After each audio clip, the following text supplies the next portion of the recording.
Salutations, people! Welcome to Page 3 Killers, Murders That Went Unnoticed, a podcast where we dive into the murder cases that went unnoticed by our nation's newspapers. Hello, everyone. Happy Halloween!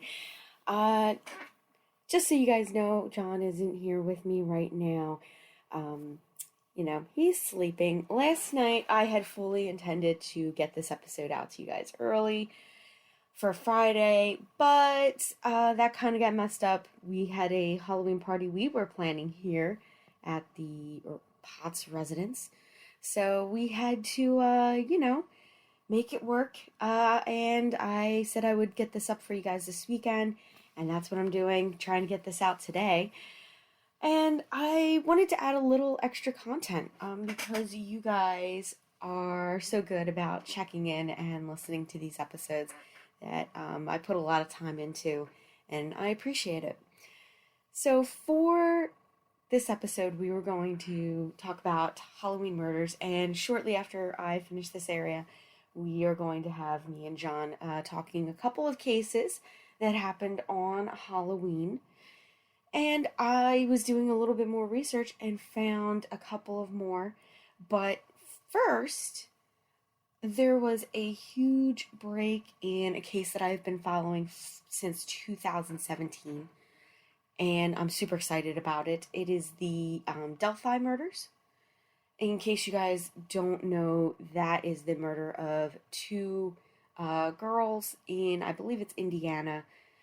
And they just released that they arrested somebody in that case that up until 2 days ago was unsolved on the books right now. And they just released the name this morning of the individual arrested for it, which is super crazy. And tomorrow at, I believe, 10:30 Monday, they are going to be having a press conference, which I'm going to be watching. So that's been going on. That'll be going on, the next couple days. And if anybody else is following the Daryl Brooks trial, he's the guy that ran over a bunch of people at a Christmas Day parade. I've been following that, listening to it, through off and on throughout the day, the last couple weeks. I'm super excited to hear the conclusion of that one. So if anybody else is following those, maybe I'll do a special for our patrons on Patreon. So thanks to our patrons. So I'll do something for you guys and get that out. Now, I was looking at Halloween cases. John was not very enthusiastic this episode, and you guys will see that. But I was able to dig through and find a couple of other cases that I thought you guys might be interested in. One of them comes out of Halloween 2004, and that would be the murder of Leslie Mazzara, Adrian Insognia, and Lauren Menza. And they are all friends. They were living in Napa, California, and they were handing out candy to trick-or-treaters. They ended the night at around 11 p.m., and the three women went to bed. And then one of the women, Menza, Lauren Menza, she was awoken by screams from upstairs, from the upstairs bedroom. And she ran out of the house and drove away, leaving her two friends behind, Leslie and Adrienne. And turns out that they ended up being murdered, the two friends. They were both 26 and were stabbed to death upstairs. Now, they did catch the guy. Now, Eric Matthew Copel, a friend of the victims, he eventually turned himself in and gave a confession to the police to both murders. Now, He never told anyone his motive, apparently, and he is serving a life sentence for the without the possibility of parole. Now, you also have, uh, I'm not sure if we talked about this guy in last year's special, but you have the man who killed Halloween, who was dubbed the Candyman. Although I think the name is a little ridiculous because the Candyman is an actual there's an actual serial killer named the Candyman. So I find it kind of stupid for them to have named this guy the Candyman simply because he gave his son a poisoned pixie stick or something. It was a poison candy piece of candy that they say was a pixie stick.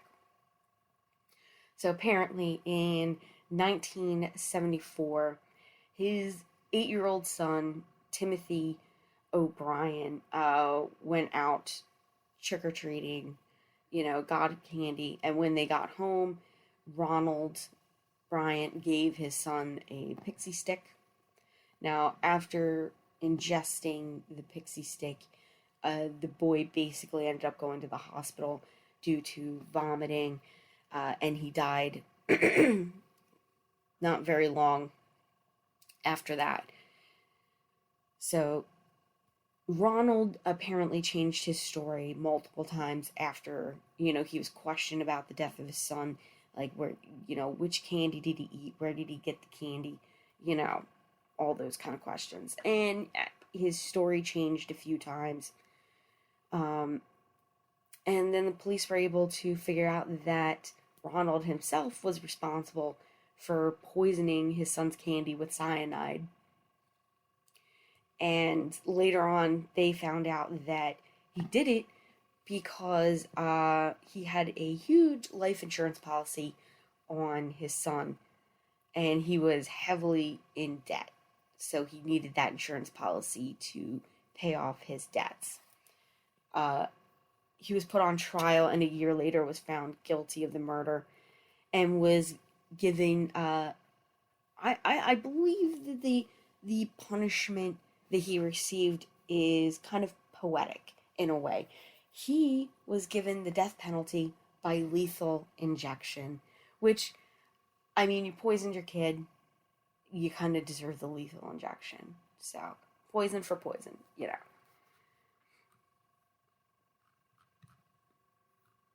And then I did hear that the toolbox killer, that's a serial murderer. Him and his, I believe she was his wife or his girlfriend, they were responsible for the murder of several women. Um, and I believe his last murder was actually committed on Halloween in 1979. But I would need to look that case up more since I don't know everything about it. And it's a pretty well known case, so it doesn't really fall into, what we usually talk about here. I usually try to talk about, cases that are older that people might not know, or ones that just didn't get featured enough in the news media. Now, there's some big cases that I could probably get away with doing, um, just because of how big the profile was afterwards. But during the investigation, there was little to no investigation. Like, there was no media coverage of the investigation. So, like, the Atlanta child murders in Atlanta, Georgia. Now, those are like it's like a super big case. Like, everybody knows about that one. But during the time that they were committed, there was next to no media coverage. So I know that's one that somebody has recommended they want to hear more about.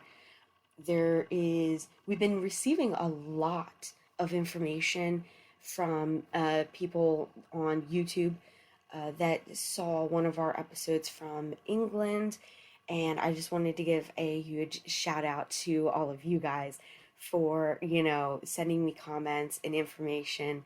And I would love to hear from you guys. We would love to do a follow up episode on Alan Grimson, I believe is the case.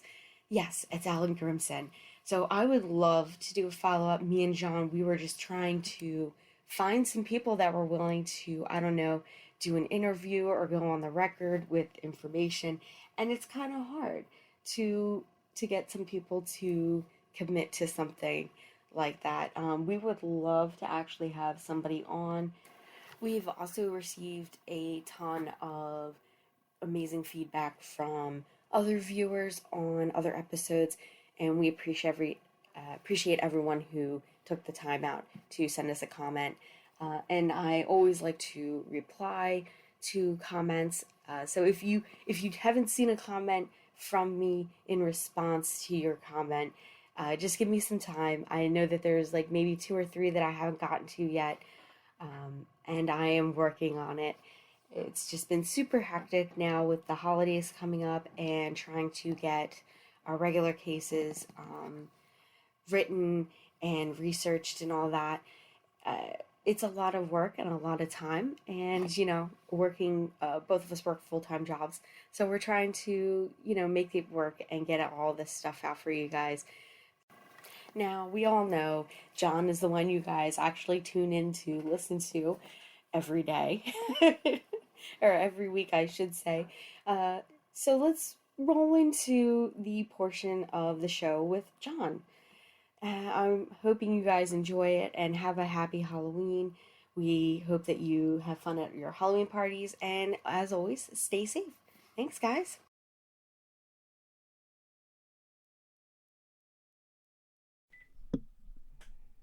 Hi, Shay. Hi, John. Hello, everyone. Hi, guys. Welcome back. And welcome to Page 3 Killers, Murders that Went Unnoticed. Season 2, episode Halloween. Yeah, so this is the Halloween special, guys. Woo! This is my favorite time of the year. Just holidays in general are my favorite. But I do particularly enjoy Halloween. Getting dressed up. Guys, like my witch hat? I think it looks cute. For all the people watching on YouTube, all you guys listening on podcast, yeah, you guys can't see the cuteness of this hat, but it's adorable. So, are you ready for Halloween, John? I'll be ready on Halloween. You're going to be ready for Halloween on Halloween? But we got a Halloween party to go to tonight. Yeah, so but... You ready? See, I'm trading off the fact that I might have to wear a costume for free food, so... Yeah. Do you want to tell everybody what you're going to go as? No. He's going as a can of White Claw, guys. It's not actually White Claw. It's not White Claw? No. What it's White Clam. Oh, White Clam. I guess because they couldn't get the rules. Alcoholic seawater. Or, I'm sorry, alcoholic salty water. That's what it says. Oh, like clam juice. Flavored water. Ew. Oh, my goodness. Alcoholic. 1% alcohol. I think it'll be funny. For people who can't stand real alcoholic beverages. Yeah. And here we are. We're just drinking seltzer right now. Yeah, getting ready up. Our friends do like to party hard, right?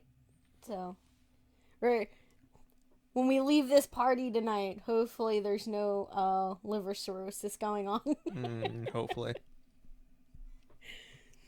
All right, so for this special, I just got I put together 3 Halloween cases that I found interesting. All right. So, pretty much all of them, you know who did it. So, there's a conclusion to these. They're not, unsolved. At least I'm pretty sure they're all solved, to some extent.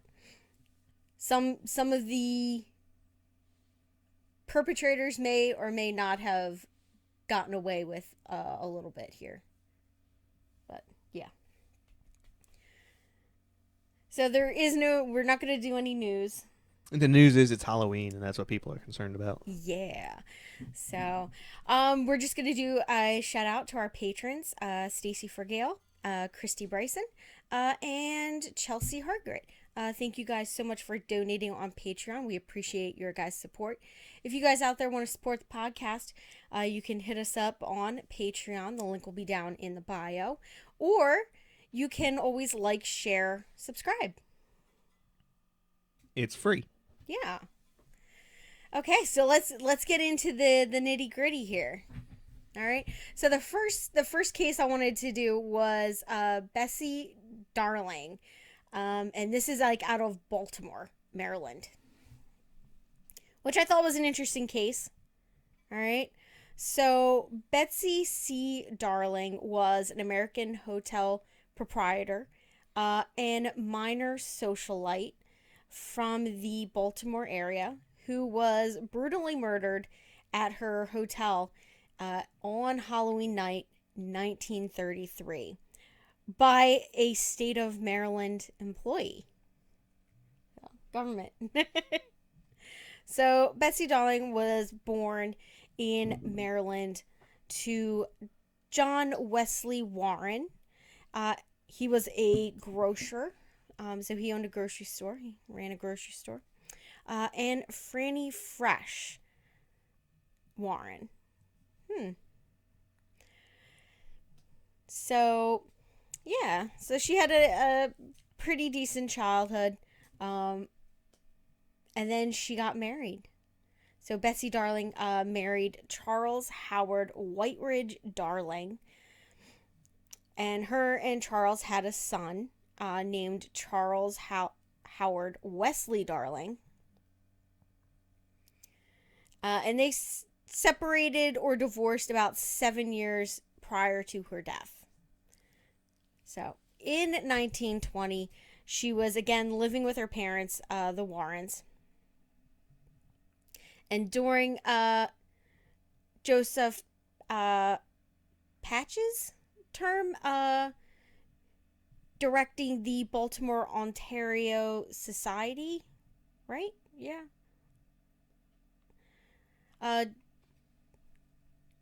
Bessie worked as his secretary. Now, in 1918, she opened the Valley View Hotel. It was a 12-room manor resort in Thurmont, Maryland. And she had that financial backing from Joseph Patches. I think it's pronounced Packy. Packy? Really? I think so. Okay. Whatever. Yeah, so that's just the setup for this, guys. So I mean, how much money do you think it took to open up a hotel in 1918? I don't know. 1920. Maybe $10,000. $10,000. That's a lot of money back then, right? Yeah.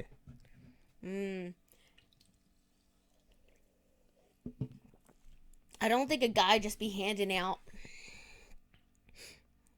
$10,000 to people. All right. So, sometime in 1926, Bessie Darling became acquainted with George F. Schultz, who worked for the health department of the state of Maryland. So, Schultz and Darling were close, close enough, relationship-wise, that he went to see her family for Christmas in 1930. Now, in the fall of 1933, George was 62 years old, and Bessie was 48 at the time. Now, at this time, he began to suspect that she was perhaps having a dalliance on the side. So he felt that she was seeing other men other than him. Now, his suspicion was directed particularly towards a man named Charles Wolfe, who was a 63-year-old widower who had just lost his wife the previous year. Now, to avoid his anger, Betsy left Baltimore in September and stayed at her hotel, the Valley View Hotel, in Deerfield, with her maid. Now, on Halloween night, 1933, George Schultz took action on his suspicions. So he decided he was going to hop on a mail train to Thurmont, which did not stop it at a Deerfield station. It was about a 10 minutes from the Darling residence. He then got a ride from Clarence Lyd. No, that'd be Liddy. And insisted that Liddy take him to the Valley View Hotel. And his way of, getting this guy to take him to the hotel was to threaten him with a pistol.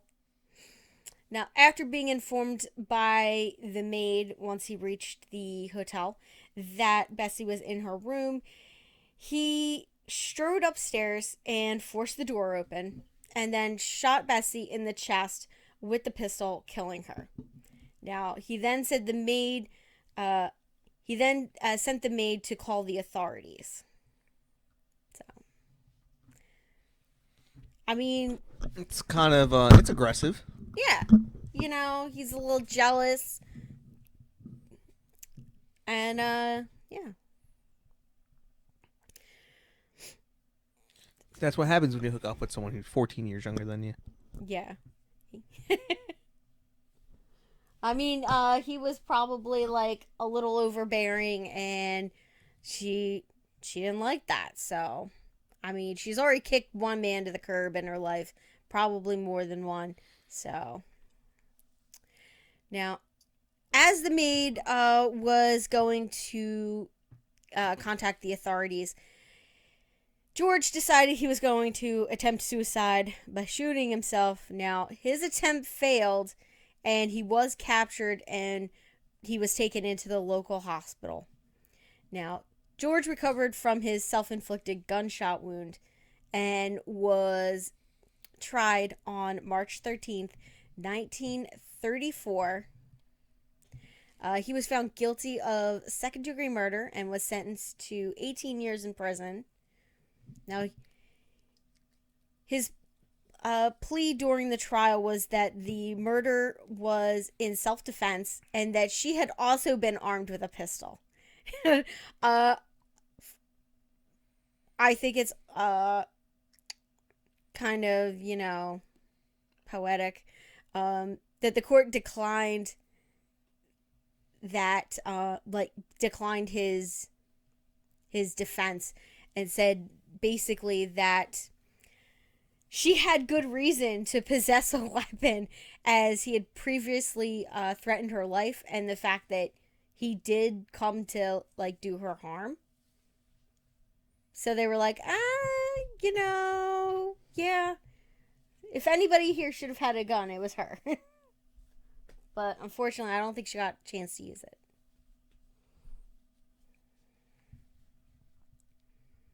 Yeah, I know this case not very interesting. Kind of straightforward, kind of clean cut. You got nothing for me? No, not really. I mean, it's pretty straight. It's an interesting defense. Yeah.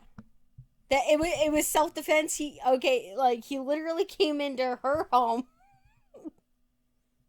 Her home, her place of business, with a gun,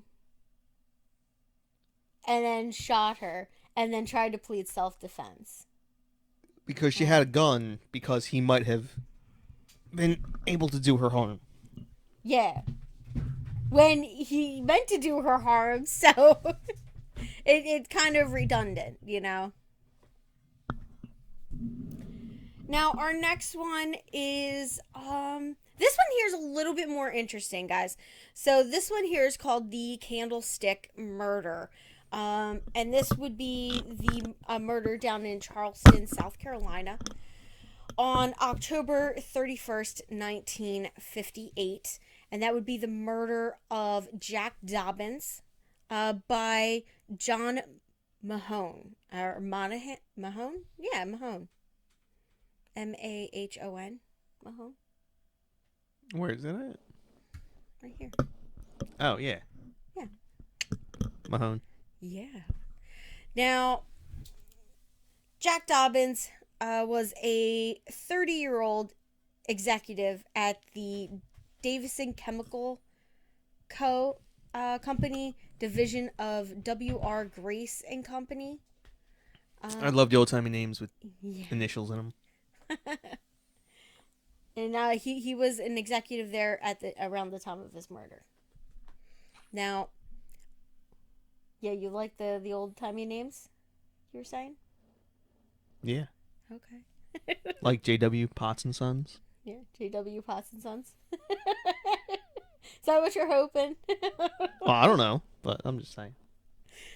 Now, according to friends of Jack Dobbins, he had gone to a Halloween party with his roommate, Edward Otey? Otey? Yeah, I would guess Otey. Otey. Now, Edward Otey was a 25-year-old student at the Medical University of South Carolina. Sorry. Now, several other friends reported that they had left the party together at 2 a.m. on November the 1st. So, after midnight, you know, Halloween parties go late on Halloween. Now, when reporting to the home of Jack Dobbins on Queen Street, Elizabeth Bryant, Dobbins' maid, found him dead in the living room under on the sofa, and he was like nude. He had no clothes on.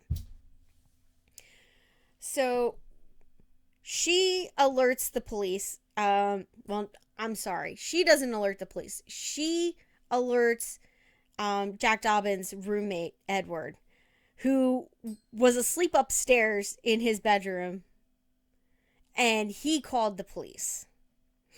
So the Charleston News and the Courier reported that Dobbins' injuries, saying that his head was bloodied from repeated blows near the left ear. Now, the weapon believed to have been used was a brass candlestick holder, which had been kept in the bedroom of Jack Dobbins, and they found that in his arms at the crime scene. It's just like in Clue, the candlestick. Yeah, you never think about it. It was the general in the library with the candlestick. I don't know. I was always Mr. Green. Mm. Yeah. Wasn't it Colonel the Colonel, not the General, right? Oh, I thought it was the general. Okay. No, I don't know. Yeah. So, since they found the scene looking like that, and that the candlestick was the murder weapon, obviously that's where this murder gets its name, the candlestick murder. Now, an autopsy of Jack Dobbins indicated that he had been struck 9 times, resulting in the fracturing of his skull in 3 places. Okay, so a lot. I'm usually Professor Plum. Oh, you usually play Professor Plum? Yeah, and it's Colonel Mustard. Colonel. I knew it was Colonel. No, no, it was General. I thought it was General. Yeah, Colonel Mustard. You have Mrs. White, Miss Scarlet, Professor Plum, Mrs. Peacock, and Reverend Green. Reverend Green? That would be kind of interesting. I haven't played that in forever. I kind of forgot how to play.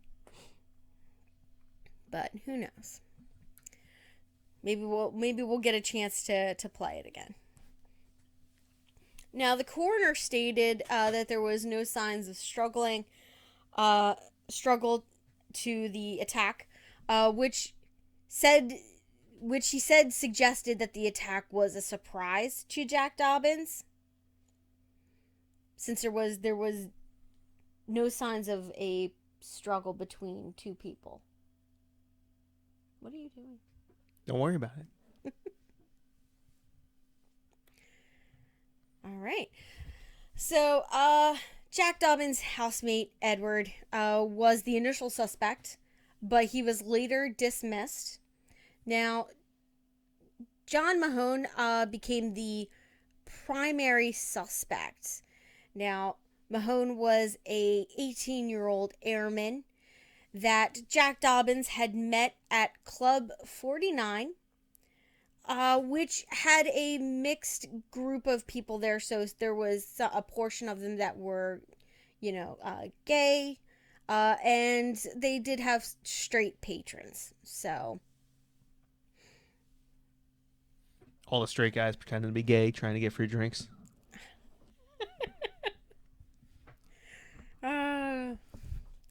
yeah. And that bar is found in Charleston. And apparently that's where they met on the night of October 31st, 1958. And Jack wasn't there as a patron, but he tended the bar that night.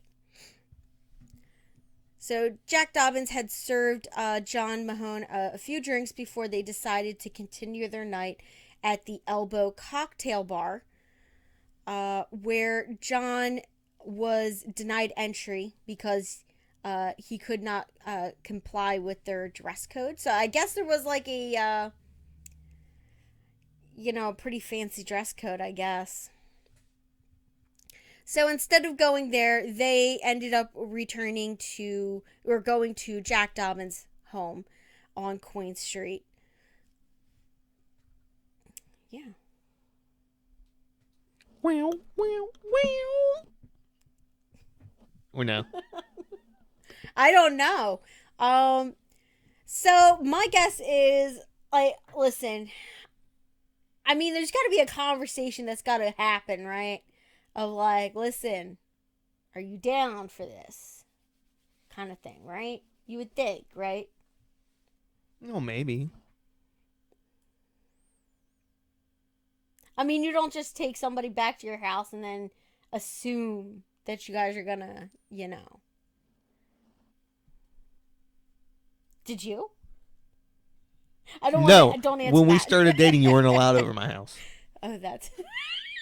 I wasn't not allowed over to your house. You just didn't want me to be there because of how nasty the place was. Which means you weren't allowed. Yeah, you rented a room from somebody and it was terrible. I'm kind of glad My room I've was never clean. been there. Yeah, your room was clean. It was just the rest of the house, right? All right. So John, when he was questioned by police, later claimed to have thought that Jack was only unconscious after he hit him with the candlestick. And he said that he became aware of Jack's death through the newspapers. So John turned himself into the police and admitted to the murder, claiming self-defense. All right. So the Charleston News and the Courier published John Mahone's count of the night, writing that Dobbins had brought John back to his residence on Queen Street and then served him whiskey and then proceeded to make improper advances. And that's in quotations, guys. So the Charleston News and the Courier went on to report that the advances, in quotations, made John Mahone uncomfortable and that he tried to, in his words, think of a method of escape. So John Mahone used the bathroom, and upon returning, he found that Jack had taken off all of his clothes in the living room. Now, it is then that he claims that Jack told him to come here, John, and prompted him, which prompted John to run upstairs, where he obtained the candlestick from the bedroom of Jack Dobbins.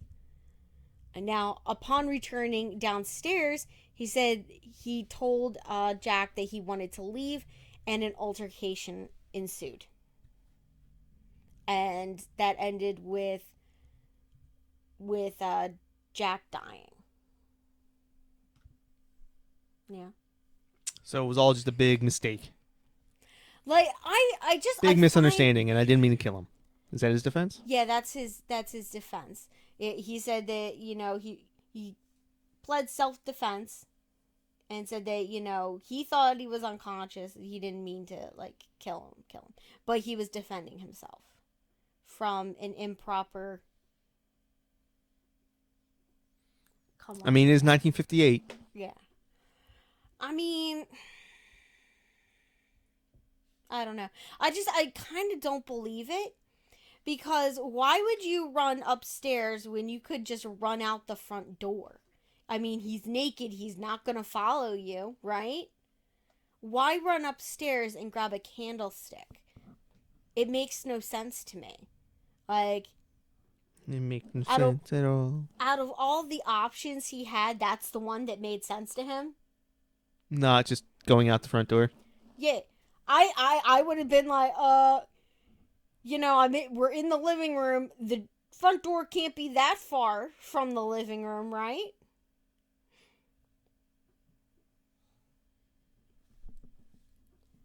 It's like... Hey, you got to come up with a plausible theory. Yeah. I guess this is somewhat plausible. Yeah, I don't know how plausible it is. To me, I feel like it's just a bunch of crap. I think he went back knowing exactly what kind of person he was going back with. I think he probably got caught doing something. There was obviously no altercation. So he killed Jack just with his back turned to him. Like, like his back was turned to John. So he didn't know what was coming. So my question is, was it before or after that it happened? Oh, you mean the dirty deed? Yeah. Because I've heard it on a lot of crime shows, like the documentaries, that some serial killers kill their victim because of, an issue that arises during that. Oh, gotcha. And it makes them feel like there was I can't remember who it was, but there was one guy, and that was pretty much his motive for killing all of his male victims, was because he hated what his sexuality, and so he killed his partners after they had sex, as sort of like to fix it. And I mean, it doesn't fix anything, but I kind of feel like that's what happened here. Was like, I mean, maybe. I mean, you're gonna hit somebody 9 times in the head with a candlestick holder, and there's no other injuries on the person. Like, to me, that's what it sounds like. But yeah. So now we're gonna talk about the trial. So John Mahone was put on trial for Jack Dobbin's murder on December 9th, 1958. Now, witnesses at the trial made allusions, like, to the fact that Jack was gay. So they basically were like, his sexuality, he didn't often have female visitors over, usually the male visitors, Now, John testified that Jack had made sexual advances, and that John had attacked him in an attempt to just knock him out, not to kill him. So, I mean, I think 9 times. 9 times is a little excessive. Like, I think after 2, he probably wasn't going to get back up, Like, he was probably knocked out at that point. there was no reason to keep going. Now, while testifying, John was quoted that he hit Jack Dobbins 3 or 4 times, after which Dobbins fell on the couch. Now, he said he then proceeded to toss the candlestick down on the couch and ran out the door. Now, the state then had called for the death penalty in this case. Now, the prosecution tried to cite robbery as the motive for Jack Dobbins' murder. Now, solicitor Theodore D. Stoney claimed that in the case of Dobbins, it would have been a robbery, as some people prey on persons of abnormal behavior to get their money. This was a reference to Jack Dobbins' sexuality. Now, he's calling him a whore. A man whore. No, he was saying that because he was gay, he did, abnormal behavior was having a sexual relationship with another man. Oh, okay. Yeah. Oh, I see what he's trying to say. Yeah. Not that he was like doing it for money. It's that he was a target of robbery because he brought somebody home, So John appeared in front of an all-male jury when he testified. Now, he was later found not guilty by the jury under the argument of self-defense that was presented by the defense. Now, he was allowed to return home with his family to celebrate Christmas. Aw, so it's a happy ending. No. I feel like,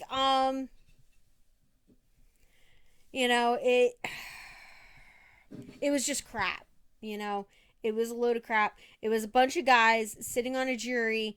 None of them felt anything for the victim because, it is 1958. Not exactly the best time for somebody to be out openly gay. That, not up until the 80s, it really wasn't something that you let be out there, right? And even then. Yeah. There was a lot of, violence against people that were gay, So, I don't think any of those men on that jury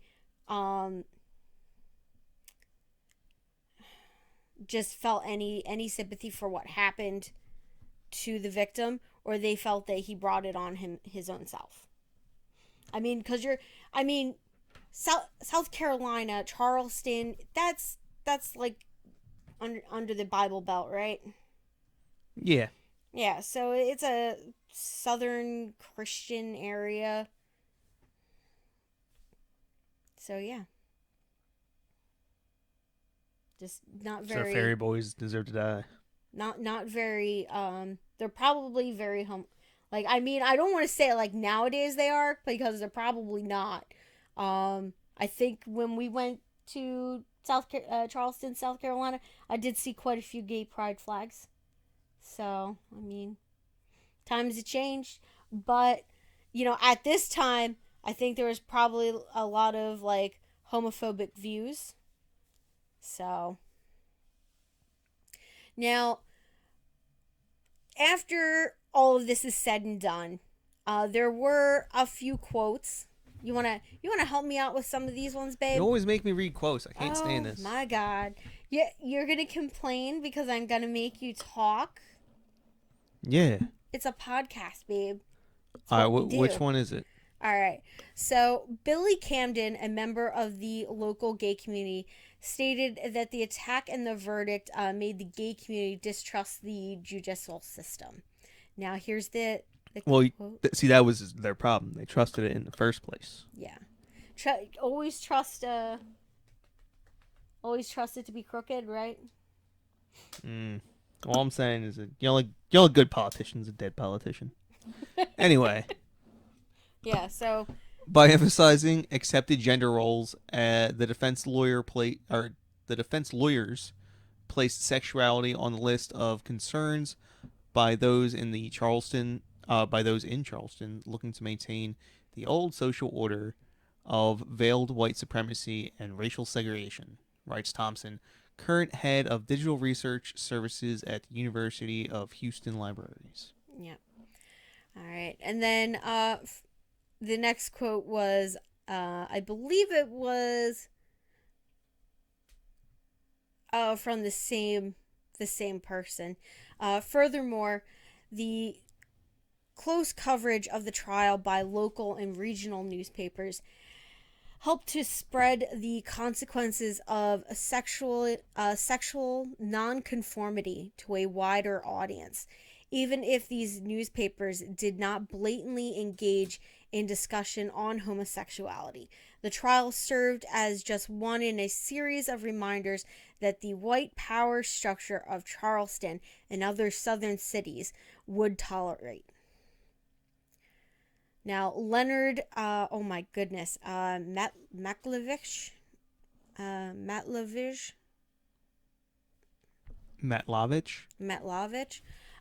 recalled that the Candlestick murder as a reminder of the negative consequences of homosexuality.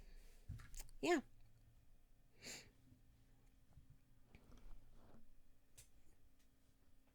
So yeah, that case, like I said, I think it was totally the fact that they were 12 white men, probably very religious, had very negative views of homosexuality for this time period. And a guy basically got away with a murder. So, yeah. You know, what if he was telling the truth? I mean, but the evidence didn't suggest that. I mean, if an altercation happened, wouldn't him or Jack Dobbins have injuries that corresponded with an altercation? The only person that had any injuries was Jack. John had no injuries. I'm not going to say what I was going to say. What? No, I'm not saying it. I'm not saying it. Oh my goodness. Maybe some emotional ones? I don't know. But, yeah. Alright, so now we're going to do our last one for our Halloween special. And then we got to get ready for a party. Right? Party like a rock star. Party like a rock star. I feel like I should have gotten a couple more cases on here, but yeah, I only did 3 because I wasn't sure how much time it was going to take. All right, so now we're going to actually come back to Pennsylvania. Oil City, Pennsylvania. Is that really Pennsylvania, though? Is it? I mean, it's Pennsylvania, right? Pretty much. It's all the way down there, Pittsburgh. Yeah. It's like northwest of Pittsburgh. Yeah, I mean, it's technically still part of Pennsylvania. Yeah, I think it's northwest Pennsylvania. So we're gonna talk about the murder of Shauna Howe. So Shauna Howe was born on July 11th, 1981. And she was an 11-year-old girl from Oil City, Pennsylvania, who was murdered in October of 1992, and that was October 27th, 1992. Now, Shauna was kidnapped and killed by being thrown from a bridge, which became, a pretty big deal in Pennsylvania, receiving widespread media attention for over a decade. So around 8 p.m. on October 27th, Shauna was walking home from a Girl Scouts Halloween party in Oil City, Pennsylvania. She was abducted at the corner of West 1st Street and Reed Street, and she was just 2 blocks from her home.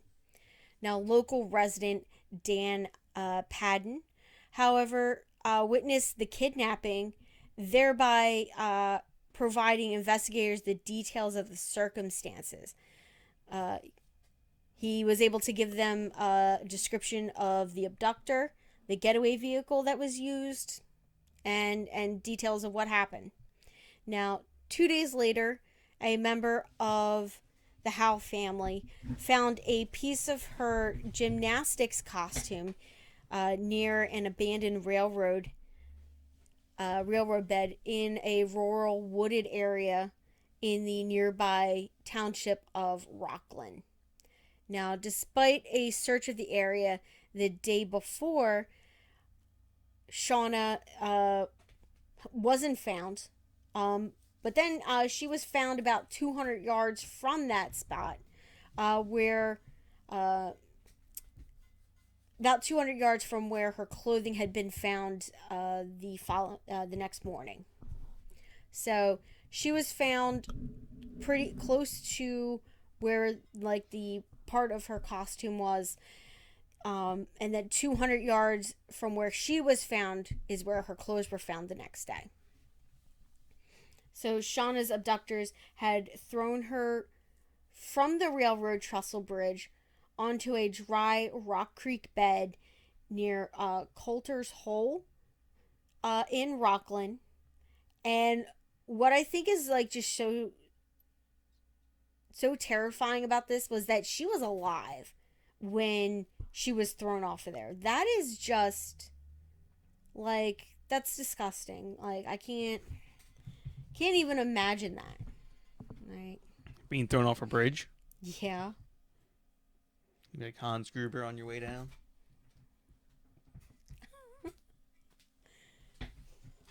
I mean, Hans Gruber deserved it. I mean, I don't think 11-year-old Girl Scout deserves it. I mean, they got Girl Scout cookies. Yeah, it's one less Girl Scout to give me cookies. It's like your dealer. It's like, you don't go near her, okay? Yeah, that's your cookie dealer. Yeah, we got too many of them out here. They sit at every grocery store entrance. On your way in and then on your way out. Once they started accepting card, I was like, I can't even do this anymore. Yeah. All right. So she basically died of the blunt force trauma to her head and chest that was caused by the fall. Now, the mystery of Shauna Howe's disappearance and murder continued for nearly 10 years until the investigation had a major breakthrough. All right. So in 2002, a DNA sample taken from an Oil City resident named James O'Brien, who was serving a prison sentence for attempting to kidnap an Oil City woman in 1995. So he got convicted of that, and he was in jail for that. And they uploaded his DNA sample, and they had it matched a sample of seminal DNA found on Shauna Howe's body in tests that were run by the FBI in Washington, D.C. So James O'Brien had not been a suspect earlier in the investigation because the investigators mistakenly believed that he was in jail at the time of the attack, and neither of the brothers fit the witness's description, the eyewitness's description. So the DNA revelation intensified the investigation, which increased the presence in the area by the FBI and the state police. Now, they later ended up searching the home of Eldred Ted Walker. Yeah, Eldred. I was like looking at it. I'm like, why does that look like something out of the Lord of the Rings? So Eldred Ted Walker. So they searched his home. Now he said that he had opened his home to some really bad people once who may have done some disgusting things there. Now, an early suspect was Walker, and one of his vehicles had resembled the description of the vehicle provided by the eyewitness. But the investigation at the time stalled as his DNA did not match the semen that they found on her. So, yeah. So I think, he was definitely involved in abducting her. Unless he was, like, lending out his vehicle or something. I don't. Now, in September of 2006,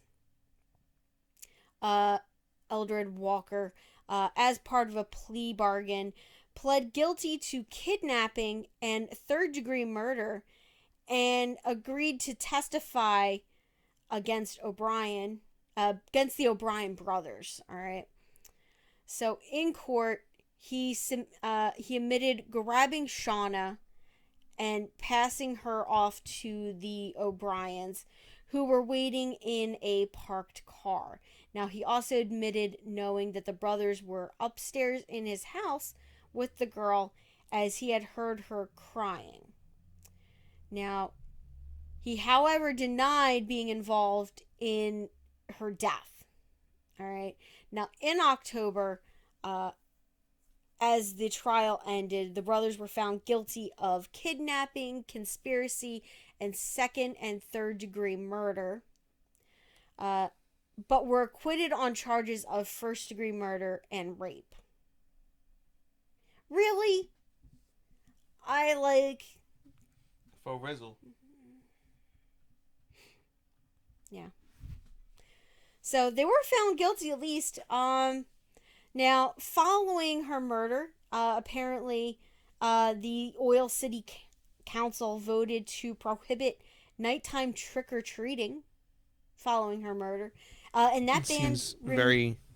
Yeah, like, she didn't even overkill. die trick-or-treating. She died coming home from a Halloween party on the 27th. Like, come on. But I guess it was, Halloween was, just a few days later, so people were probably too scared to let their kids go out for trick-or-treating at night, because they were afraid that their kids were going to get grabbed off the street. So I get that. Which is probably why parents now walk their kids. Like, you always got a parent with a group of kids. Right? Back then, you just used to let them go. Yeah, for some reason. Yeah. I remember walking the streets when I was I don't know, probably younger than 10. By yourself? I mean, with a group of kids.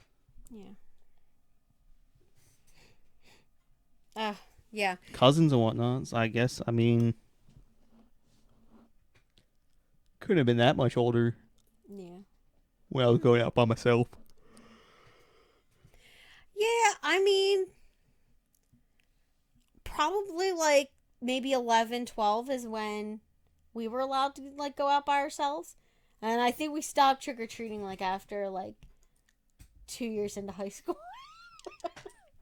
Maybe. My friends always went out. They would try and go out all the time. Yeah. Just as late as possible. Yeah. I don't know. I didn't care that much. Yeah. I remember one time back when I was a kid, we did my grandmother's neighborhood, filled up a pillowcase halfway, and then we did our section, which is huge. We did a bunch of that. Almost had a full thing of candy. I have no idea what happened to most of it. Probably didn't get to eat it. I have My no mom idea probably happened chucked to it out. I have no idea what happened to all this candy that went missing. Yeah, my parents probably ate it. Probably took it into work, just scooped out and then you would always just sit there and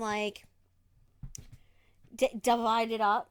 Like, did you ever like Oh, count how many you yeah, had of no, what thing, and then absolutely. trade with your siblings? Yeah. Like, I would trade with my sister because there were some candies she liked that I didn't like, I would take all the Twizzlers. and then I would just like I would put like the crap candy. I'd be like, Dad, this is for you. Here you See, I go. like the crap candy too, so. No, he would always eat the Three Musketeers. That's my dad's favorite candy bars, Three Musketeers. Um, Who still gives out crap candy nowadays, though? Like, who's giving out sugar daddies? oh my god, Or I sugar loved babies, those. whatever they're called. I loved those. They were like one of my favorite candy. That's like on a, you know, My it's like a my D tier candy to give out. my grandmother on her street in Junewood, right? So she lived in Junewood, and on her street there was this one house that they gave out cans of soda and then little baggies of pennies.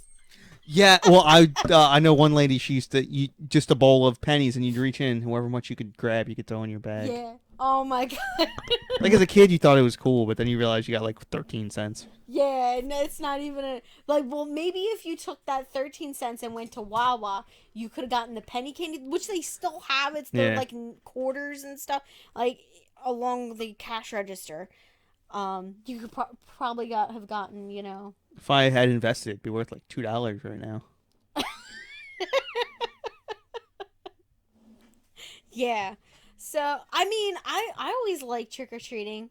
It's fun. Like even taking out the, my like the god kids and cousins and stuff like that trick or treating.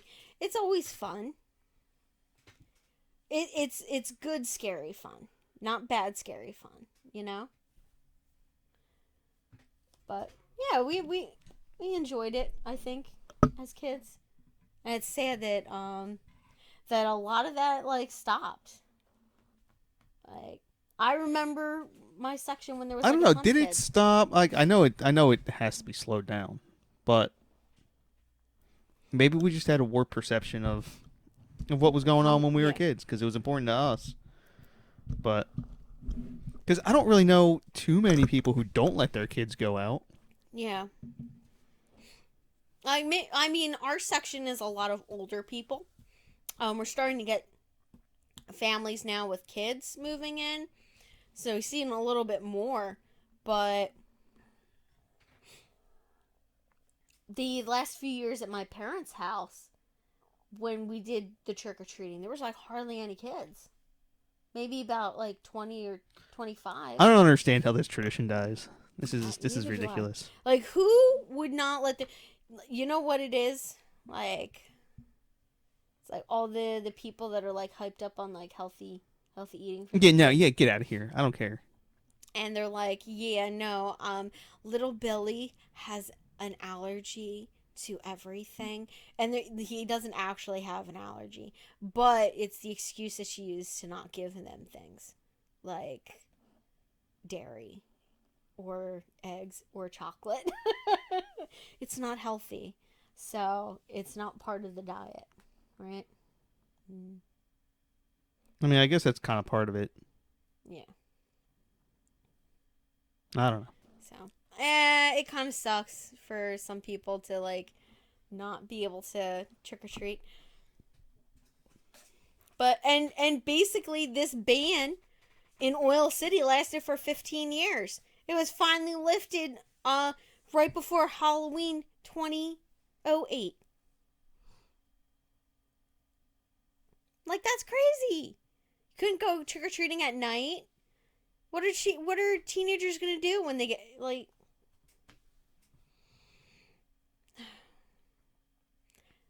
Yeah, I'm getting a little too frustrated by that. I don't know, but yeah. So those are our 3 cases for this Halloween special.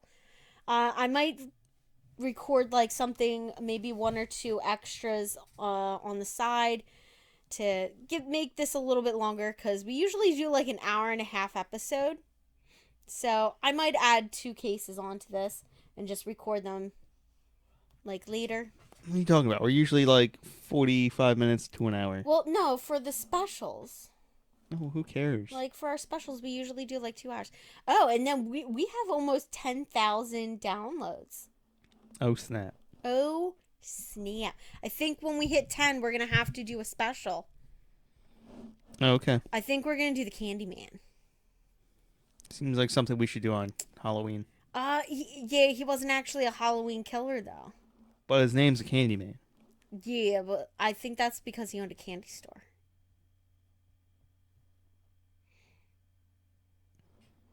Okay. Yeah. All right, guys. So we're gonna close this out right here. Do you want to wish everybody a happy Halloween and Bye. bye, guys? Hi, guys. I just wanted to close this episode out with one more. And I just realized that I'm like, why do I sound like I'm recording an ASMR video? I'm like, oh, I sound so like mellow and cool when John's not here. I don't know. I guess it's to sound more interesting. But I found one more case and I absolutely wanted to talk about this one. The title of the article was Peter Fabiano died in what police say was a crime of passion. And I'm just like, what? On Halloween? Really? So apparently, this case here is in Los Angeles, California, and it happened on the Halloween night of 1957, and that would be the murder of Peter Fabiano. Now, Peter Fabiano and his wife Betty on Halloween night had turned in when they received what Peter thought was one last trick-or-treater. So their doorbell rang. It was the middle of the night. He got up, went to the door with the candy, and on the doorstep was not a trick-or-treater, but what appeared to be a woman wearing a mask of some type. Now, apparently, she shot him in the chest, which killed him instantly. So the police get called, they begin their investigation, and they start to find, love triangle is sort of involved in this. And you would have thought, like, okay, maybe Peter Fabiano was cheating on his wife, and there was, an ex-lover who was angry that he hadn't left his wife. But no, here, his wife was having an affair with another woman named Joan. And Joan Rabel, she reported that her and Betty had a sexual relationship, and that she convinced another person to murder her lover's husband. And that would be the actual murderer, which was Goldine Pizer. And she is the one that actually commits the murder by shooting Peter to death. And so Joan and Goldie, they both receive sentences ranging from 5 years to life in prison. Both women have since been released.